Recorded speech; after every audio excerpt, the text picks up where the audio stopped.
Hey guys, it's Eos, And this is Celine. and this is the Day Night Podcast. So, Celine, do you think you're mysterious? I don't think I'm You mysterious. I don't? don't think I'm You mysterious. pride yourself on being mysterious, though. See, that's the thing. I think that's what people think, that I'm trying to be mysterious, but that's just me. Like I don't purposely try to be mysterious. I think being mysterious is a bit lame, in my opinion. What about you? I mean, I honestly thought, I'm very confused now because I honestly thought you were trying to be mysterious. No. Like, maybe not right now, but like when I first met you a Mhm. couple years ago, Mhm. I feel like then you were trying to be mysterious. That's never the intention. That's just me. Yeah, it maybe came across as it. And I did question it too. It's like, am I really? But then I realized no, it's not that. Okay. I just choose not to say things about myself all the time. If that makes sense. I should probably try to be more mysterious. Mm-hmm. I'm not very good at it. If you ask me anything, I will tell you my life story. Mm-hmm. I really, like, of course, I'm not that person. Like, I do know my limits. I do know when too much is too much. I've learned it because I didn't used to know this, but I'm not mysterious Mm-hmm. at all. But I do agree that being mysterious is cringe. It's a bit lame because it's Yeah. like you're being such a try hard. I mean, some people are naturally mysterious. It's like, oh, okay, like I can tell you're just naturally reserving, like a reserved person. But then you have some people where it's, Yeah, go ahead. there is the difference between being naturally reserved Mm-hmm. and being naturally mysterious. You think? Because it's not possible to be naturally mysterious. To be mysterious, you have to actively try to be mysterious. Yeah, right. So it's like, yeah. And I mean, if I'm trying to, okay, I'm looking at this right now. I'm like, if you go on a date with someone Yeah. and they're like trying to be mysterious, trying to be like, I don't know, sexy. I think- that's what their end goal is. Yeah. That's cringe. I think they missed the point too, because the point of a date is to kind of get to know each other, not be Yeah. mysterious. And then, like, if you want to go on a second date, say it. Don't be mysterious about it. It's weird. Yeah. But you know what? I was watching a couple of videos about just people being mysterious and celebrities, especially who are very reserved people who don't like to expose too much about their lives, of how their mystique either can make them look really good or really bad. Like Yeah.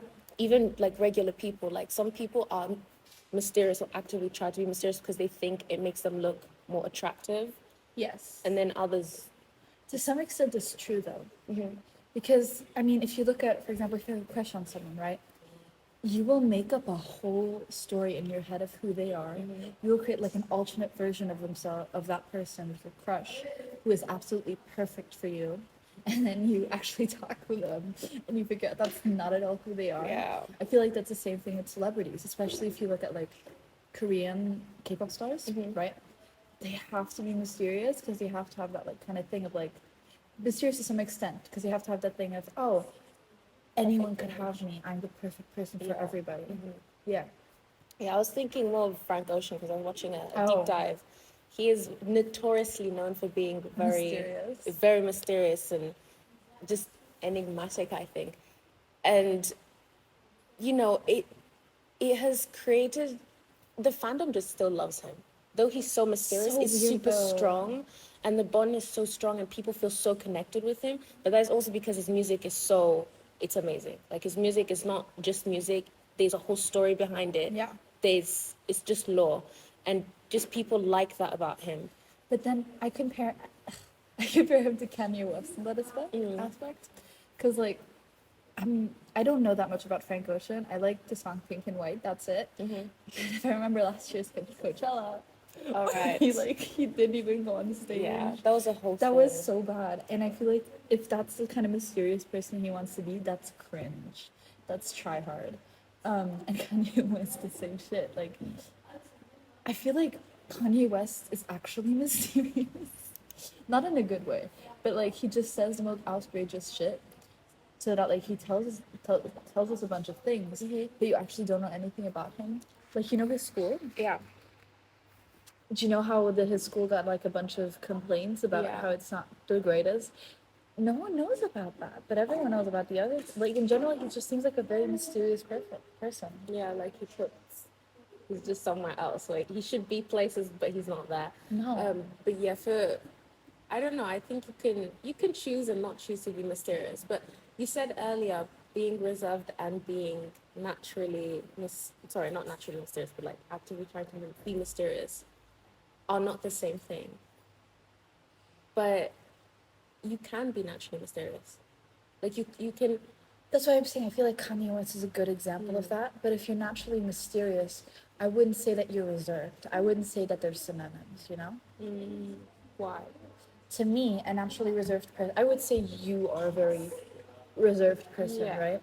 You like to keep things to yourself. You don't feel the need to tell people all about your business, Yes. right? That makes you a naturally reserved person. A naturally mysterious person, to me, is not the very like, ooh, mysterious, like that image that you have of like, I don't know, like Batman mysterious.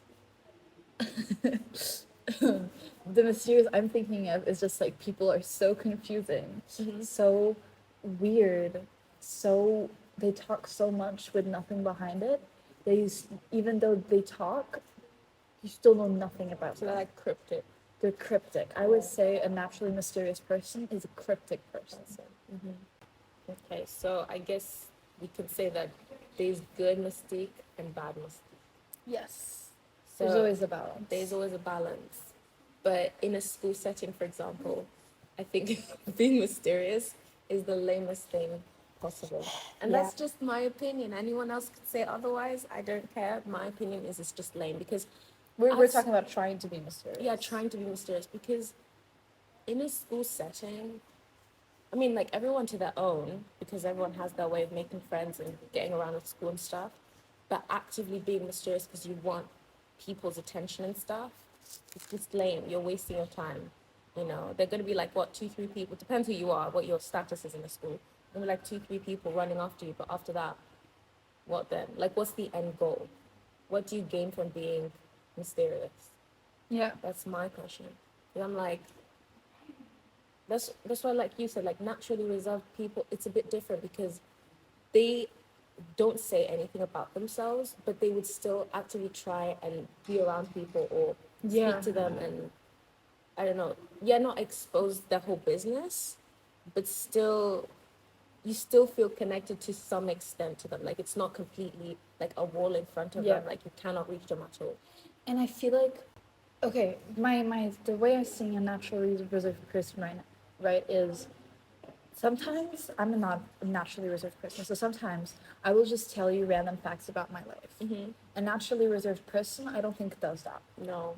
They won't just tell you random facts because you don't do that. No. And every time I'm with EOS, she just tells me the most random fact. I'm like, oh, okay. It's nice to know. I Thank like to you. talk. Yeah, like your Yeah. socks yesterday. Oh my gosh. Yeah, it was a bit, it was like a silence, you know, but we're used to the silence because We're like we're used to the good, like, you know, silence, we're friends, yeah. we're good friends. Celine knows that I can be cringe. Just But, like, like listen, random stuff. We have this It's okay. balance. She could be cringe. I can give her the bad jokes online. It's a balance. We have an agreement. It works just fine. But overall, it's just, this is the way you are. And it's Yeah. fine, I guess. But then I'm a serious person. I feel like, but okay, if I would ask you, oh, how are your parents? You would reply, Yeah. right? You would give me information because I asked you specifically for Yeah. that information. A mysterious person is like, I can't tell you. That's the thing. Or it's like, oh, my parents are, oh, but they change the subject to something else. I want to say, but there's a line to that, and it's like, if you actually don't want to talk about them, then there are people that's like, I don't want to talk about it. Or if Yeah. that's not being mysterious. That's just like, being honest and being real. yeah. But speaking of reserved people, this is a little story between EOS and I. It was one time we went to this event and we're speaking to a couple of people there, and we were talking to this person. I don't remember where they were from, and they asked us where we're from and all that stuff. And then all of a sudden, this person asks for my favorite color, and then EOS said she does not know what my favorite color is, and it stares at me. And then wait, and then the man is like, well, maybe because you never asked. And I was like, oof. But then yeah, I responded what my favorite color is, but it was so funny because it was like, she just started, was like, I don't think I know your favorite color. I was like, I swear I've told you my favorite color before. But you change it all the time. It's always between blue and green though. Yeah. Yeah, so maybe that day was, I think I said green. Yeah, but do you have blue, green, sometimes purple as well? No, I told you that used to be my favorite color. Yeah, that's Maybe the you- thing. yeah, There you go. Like when I was a kid though. Which yes was not them. No. It's okay. No, but fair enough. It's just he said, oh, but maybe you have to ask, and I was like, oh, okay, like that's fair enough, Would you say then that naturally reserved people are also less likely to ask questions? See, I think it depends who you are, who they're talking to, if that makes sense, because I do ask loads of questions, That's true. I ask loads of questions to anyone. I don't care who you are. It could be a stranger. I could ask you questions. It just depends the level of reservedness, reservedness, or whatever that means. Because you have people who are really introverted, very, very to themselves, Yeah. and they don't like No. interacting with new people, or they have like a very small circle of friends, and they have a tendency of being the listener more than the speaker. Then you have the other side of the spectrum where you have the more naturally reserved people, introverted people, but are more naturally inclined to ask questions and to speak to people because they don't mind it. It just Yeah. depends on the mindset of who you are. I think that goes also for extroverts. You have extroverts who can go crazy with everyone. Then you have the select people they go crazy with, or they're naturally able to talk to anyone. Then you have sometimes where they're shy and they can't, Yeah. So it's just a spectrum of that. What about you? On reserved people and have see. I don't know, Like, you are pretty much an extrovert in my opinion. but I don't think a reserved person, that like you're saying, like a reserved person doesn't have to necessarily be an introvert. Mm-mm. An extrovert can also Well- be very reserved. See, extrovertness, introvertness, Yeah. everything's a spectrum. Yeah. Like I'm more on the extroverted side, but I'm not that extroverted. Mhm. I get tired of people really quickly. Mhm. And extroverts can also get tired of people. Mhm. Like big extroverts, but like for me, it's instant sometimes. um, but that's the thing. I don't think that there's a direct link. Mhm. I think they tend to be introverts because when you, I do find it interesting what you said with they like to listen more. Mhm. More reserved people also tend to be They're listeners. Yes, which I find interesting. I don't know why though.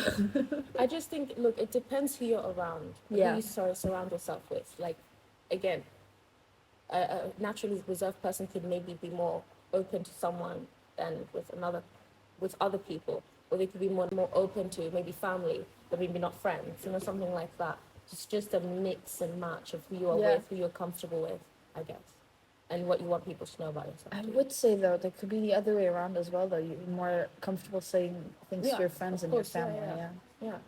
So it's, as we said, it's a Yeah. spectrum. It's such a mix. Yeah, I find that interesting though, because I'm not. I would say that I'm more a reserved person with my parents than I'm with my friends. Mm-hmm. Like I'm the same way with my friends I am with my parents. I just say random things all the time, but there are some things that I don't talk about. Of course. I think that's normal though. That's normal. Yeah, Yeah. I think you have people who have best friends with their parents. Yeah. But what are the chances of you meeting that's a bit low? But I'm not saying they don't exist. I think we all have that relationship with parents where you speak about certain things, but not other things, because it's just not. I'm trying to think of right now of something I wouldn't talk with my friends about like family problems, Mhm. for Of example, course, yeah. but because that's private. Yeah. There can also be someone who's too reserved and not reserved enough, right? Like I don't think for example, I talk a lot, but I don't think I go too far. It's a bit weird sometimes. But there are people who say everything. Oh yeah. And Oh, yeah. even when you're like in a classroom and there's this one person who just tells you their trauma, they're just trauma dump, and then no one knows what to do. Because, like, what am I supposed to say? I'm sorry? That's the thing. You know what? This happens every time on a trip. Even happens to another friend of ours. She said from her experience that every time she goes out, she would always meet this one person who would somehow feel super connected to her, even though they met each other for 20 minutes. and they would tell that whole life story. And it's a whole life story from A to Z, their trauma, who they are, family, everything. And it's like, sometimes I wonder, do these people not understand that either not everyone wants to know that information and that you're telling too much, and maybe that's driving the person away. You know what I'm saying? Like, I want to understand what their thought process is when they're going, when they're in that moment telling people all that information, because it's just the thing about being aware. So I don't understand how some cannot be aware about their actions. Also, I mean, if you say too much, you feel naked, basically. Like, it feels like everybody knows you. And it is good to have some sort of that mystique. Having some sort of mystery to yourself is good because then you feel like a part of you belongs to only you. Yeah. If you go around telling everybody your business, it kind of ruins it. It does. It does. I mean, have you ever been in a circle of friends and you felt like you spoke so much, or you maybe have said accidentally too much about yourself, and when you go back home, you feel so bad because you feel like you outdid yourself, or not outdid yourself, you outdone the situation or the Yeah. conversation or whatever. I have said certain things, especially like about my family, that like when I was younger, I would say like, "Oh, um, my dad did that, and he's so annoying." And then I realized, oh, I only talk bad things about my dad. Yeah. Like I love my dad. Mm-hmm. He's amazing. So then, like a couple years later, I talked to the same friend again about my dad, and they have a horrible image of him. And I'm like, I didn't mean that at all. My dad is great. Don't think he's Yeah. a bad person. Yeah. He's just annoying sometimes, like everyone can be. Yeah. Yeah, that's the thing of, you have to really just be careful what you say sometimes. Yeah. Oh, That's crazy. but it is. I wish I could take those things back because like Mm. sometimes I did overshare. Overshare, yeah. Yeah, oversharing is, I think it's a big thing in today's society though, with social media too. Definitely. Like, I know, I mean, the both of us definitely have social media. You have people out there who don't, which is great for them. But If you're yeah, listening to this, you probably have social media. yeah, because YouTube is considered as social media. So, no, because every time have a chance to speak to certain people about it, and even me using my phone, I always ask them like, do you think that sometimes you overshare on social media? I'm gonna specifically pick Instagram, for example. Yeah. And sometimes they do say, yeah, honestly, yeah. Like, I'm on it all the time. I'm posting about my life all the time. Like, some people post stories every single day, like every single day, with their friends, where they are, what they're doing, a comment, I don't know, a picture sometimes too.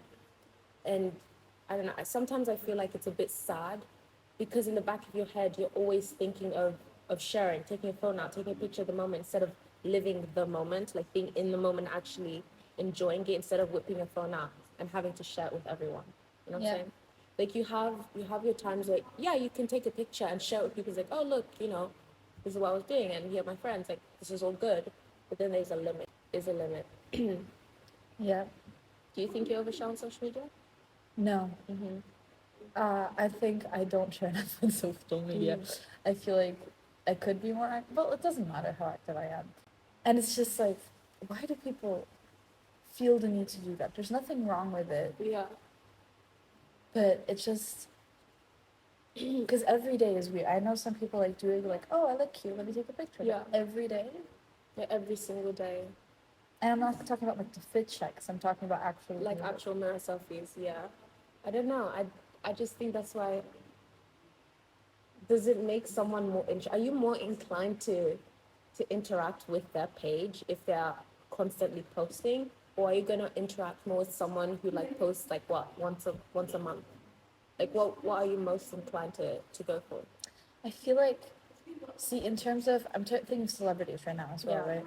And in terms of celebrities, usually you do feel a lot more connected to a celebrity that posts a lot, right? So if it's about feeling connected to a person, others with what's it called? Parasocial relationships, you feel a lot more connected if you always know about their life. Mm-hmm. Even if that's what you want, if you want people to feel connected to you in that way, then sure, whatever. And there's exception to this, of course. There's celebrities that don't have even have Instagram, and people still love them and feel connected to them. Yeah. Um,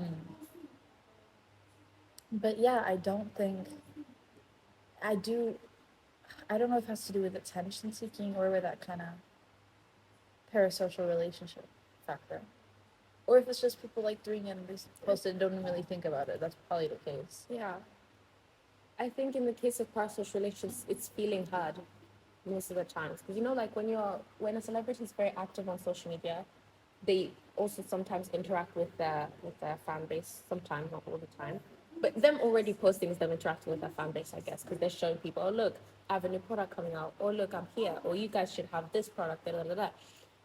Them them just interacting with their fandom, the fandom feels even directly connected to them. It's like, oh, you're offering me this product. Oh, you're telling me I should go there. It's probably really good. Or I like this product too. So Yeah. we could be friends. Like we totally be friends. Something like that.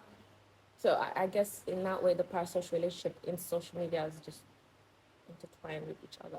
But then again, back to the thing of like some celebrities like to be mysterious, Mm-hmm. and then the parasocial relationships at some point can like even go further. Like Taylor Swift. I love giving Taylor Swift as an example of this, because Taylor Swift is not mysterious at all. No. She doesn't everyone knows everything about her. Her fandom is so obsessed with her because of all the facts that just are everywhere. Mm-hmm. But at the same time, when she posts something on the internet, doesn't seem to be anything behind it. Mm-hmm. It is either like saying there's a new album out, or like Yeah. promoting the album, Mm-hmm. or promoting the Eras tour, or just it's not like something about her specific life. But it's feeding the fandom with It's feeding the fandom though still. genuine, yeah. I But have then- to fact check this if because you I'm not have- gonna follow her. Okay. If you have like again coming back to the celebrities who don't post as much, for them overall I think I am more inclined maybe to follow a celebrity who doesn't post as much, just because when they do post it feels Special. nice, yeah, special and nice to know that Yeah. they are doing something. And maybe like, oh, a new album is coming out. It's like, oh, I saw this information first, and they never post ever. Like, this is nice, you know? Yeah. You just feel extra connected. Just okay, you can add this into the part of Taylor Swift. Just album stuff. Like this is kind of a party, but even this is just like. So she essentially just posts things about album. And then Again, like it's feeding the yeah, fandom with more albums and songs, which is what they songs, want. And Eras tour. her songs is literally her life in a way. You get So her that's- life from the songs and from social Exactly. media. and that's why they That's why love she's her not mysterious at all. Yeah. on social media, because she's. The thing is, her songs are trying to be mysterious or cryptic. Again, now this is anyone else's opinion. I am personally I'm not a Taylor hater. She has some songs that are actually really good, but I think some of her songs are try hard. Like it's like, okay, we get it. Like we know it's this, but it's too obvious now. at It's this too point, 'cause obvious. your fandom has already outed you about it either, or you've kind of given the vibe that this was going on. And Yeah. it's just not. But I feel like it's not even. It's just being mysterious for the sake of it. Yeah. Because people like to, be detectives and figure stuff out. But I think that's also the thing. I was seeing this one video essay about just social media in general and being mysterious. And you know how during COVID, everyone was on social media. It was like a boom. People are getting famous left and right. People are posting about their lives because they had nothing else to do. And this person said, I think eventually, throughout the years, there will be this trend of not posting anything about yourself on social media. So like, you know how some people Yeah. have like profile pictures and stuff, have posts, they would eventually like delete that and then have like, that person, the default picture on Instagram or whatever app, Yeah. that as their profile picture. They'll just completely erase themselves because that's the new thing, is to be mysterious and not showing yourself and people wondering who you are and all that stuff. Yeah, I feel like that could definitely happen. It's like, ooh, look at me, I'm so mysterious. But I feel like again, that's gonna be like cringe. It's gonna be lame eventually, yeah. Yeah, afterwards But it's gonna be it's not cringe. like, ooh, I want. It I wanna is be afterwards. It's mysterious, gonna yeah. be cringe. It's gonna be cringe, yeah. I don't know. It's just lame because I think it's harder for people who are already oversharing to become mysterious all of a sudden because you can tell that they hopped on the trend and it's like, And hey, once you tell someone something, it's like they're not probably they will forget like half of it, but they'll remember the other the half. most stuff, which is usually the bad stuff. Yeah, people remember the bad The stuff. bad stuff. That's the interesting stuff. It is interesting stuff. It's just, I don't know. Do you think people can be mysterious? Like, can a human actually even be mysterious? I think so. But there's different levels to it. Because if we're talking like that's the thing, like I bet we're gonna be very mysterious to people who don't know us. Mm-hmm. That's easy to do. Mm-hmm. But to the people who know us, we're not mysterious at all. No, for sure. So I feel like again, you can't be mysterious with people you know. I'm not even talking about friends. I'm talking people you interact with regularly. You can't be mysterious with them. But not everyone is an open book right away. That's the thing. So I'm like, look, you can have an acquaintance. You say hi to how's your day, da, da, da, da, and then go away, and you can still see mysterious. You still have the mysterious vibe. I don't think that applies.